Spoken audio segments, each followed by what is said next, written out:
Zion, there is no night. Hallelujah, there is no night. Lord of mercy, oh no, me tell them no. I know she's my lady, she's a wonderful kind.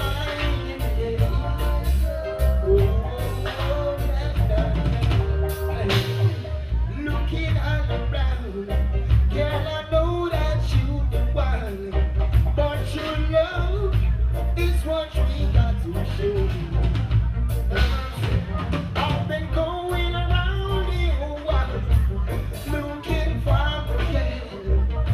I know that she's my lady, so let's see, I know one and I know fire till she's my girl. I know she's my lady. No, she's my lady. I know she's my baby. No, she's my lady. No, she's my lady. I know she's my baby. I know she's my lady.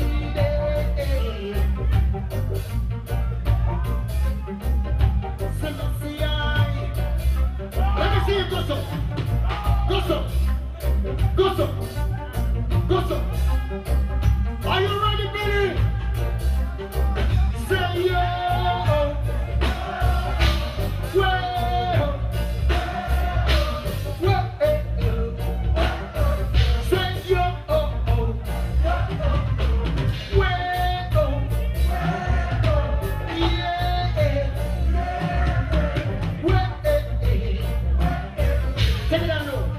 Take it out, no. Well, I would like to introduce, look, Maja, blessings every time now. Yeah, you give praise to the Most High God. For the mama you put up the show you. Look, I want you to tell the people that we really love all of them, you know. Trust me. If you them choose on Jah Rastafari,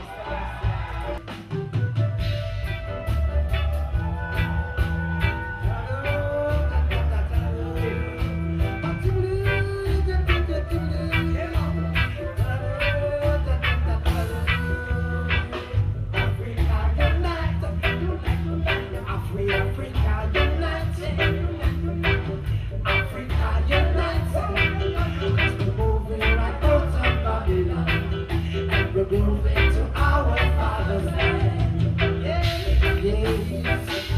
I could have pleased it for me before government. Yes, to see the unification of all Africans. Yes, as it's been said already, let it be done.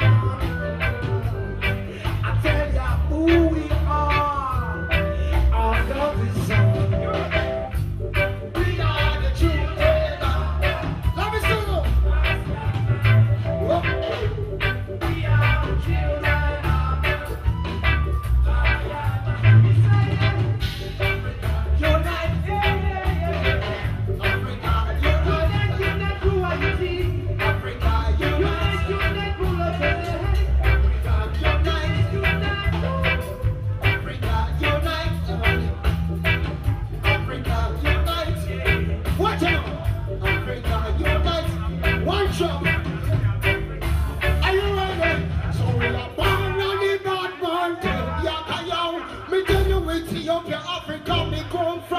La rencontre des étudiants de l'université d'Abomey-Calavi fut l'un des moments importants de l'Africa Unite Camp.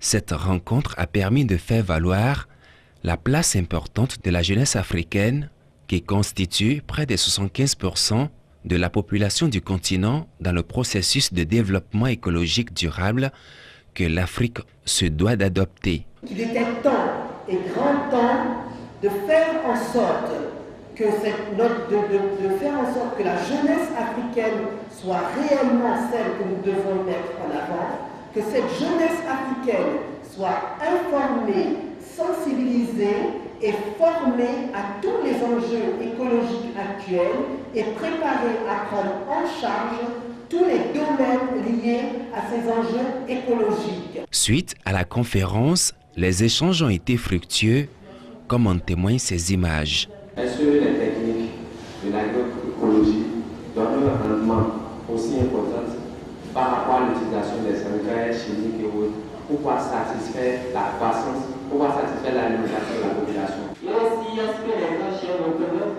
la solution idoine pour essayer de trouver des palliatifs au problème qu'est, je dirais, l'insuffisance alimentaire? Aujourd'hui, on ne valorise pas du tout, le patrimoine local n'est pas valorisé.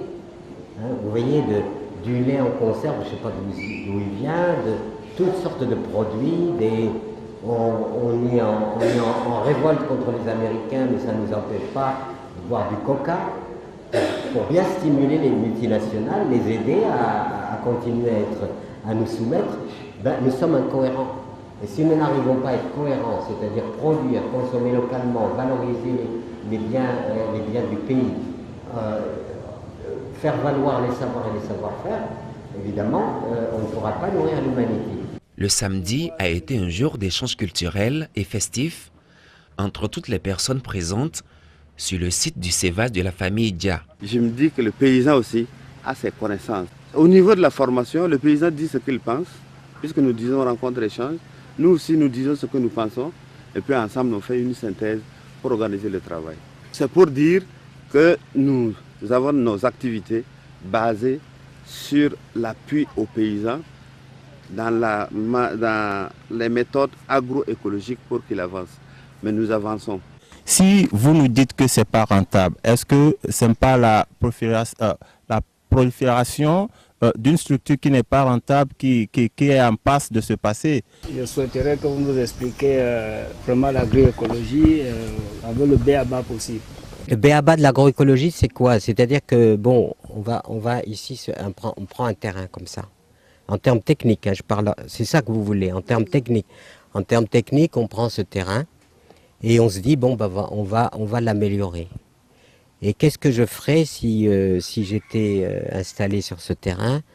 Eh ben, je vais évidemment faire l'inventaire des ressources disponibles. Donc j'ai de l'eau, il y a de l'eau, il y a de la terre, il y a même de la bonne terre. Il y a du sol. Il y a du sol parce que c'est profond. Et puis je vais travailler la terre. Travailler le sol, je vais essayer de le moins bouleverser possible.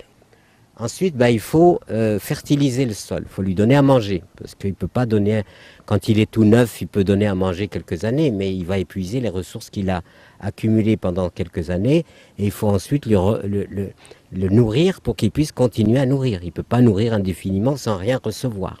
Comment la nature s'y est prise pour maintenir la fertilité des sols, c'est qu'effectivement elle recycle tout ce qu'elle produit.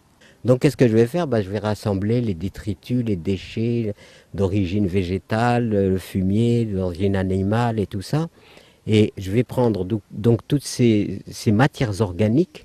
Et ces matières organiques, je vais les faire fermenter. Les faire fermenter, c'est pas les faire pourrir. C'est les faire rentrer dans un processus de fermentation aérobie. C'est-à-dire où l'air est absolument indispensable. Pourquoi l'air est indispensable? Parce que, en fait, il reconstituait les 4 éléments. L'histoire des 4 éléments, c'est toujours quelque chose qui, dans l'agroécologie, est pratiquement constant. Quand je vais préparer mon tas de compost, je vais rassembler donc tous ces déchets, je vais les stratifier, je vais mettre le fumier. Si je peux mélanger les ingrédients, c'est encore mieux. Sinon, je mets une couche d'argile. Au fond, je fais une fosse qui fait à peu près 2 mètres de large avec 3 ou 4 mètres et même plus de long. À la fond, elle fait 20 cm. Et dans cette fosse, je vais mettre, si le sol est trop sablonneux, je vais mettre une couche d'argile. Pourquoi? Pour que l'eau ne s'infiltre pas trop fort. Ensuite, je vais mettre une petite couche de 5 cm de fumier en surface. Et ensuite, je vais mettre de la matière organique, mais ce que nous avons fait au Burkina, c'est qu'on l'a fait tremper. On a des bassins dans lesquels on l'a fait tremper pour qu'elle absorbe le maximum d'eau. Une fois qu'elle a absorbé le maximum d'eau sur 2 jours, par exemple, de trempage, on sort cette matière, on la met au-dessus du fumier. Ensuite, on peut mettre un peu d'argile, un peu de cendre. La cendre, mais la cendre, il faut la mettre comme le sel dans l'alimentation. C'est-à-dire que la cendre c'est un détergent et c'est avec ça qu'on lave le linge et c'est agressif par rapport aux bactéries. Donc on en met peu. Et ensuite, je continue à m'aider et j'humecte tout ça. Et une fois que c'est humecté et que j'ai atteint 80 cm à 1,20 m de haut, sur 1,50 m ou 2 mètres de large et 4 ou 5 mètres de long, j'ai constitué mon tas de...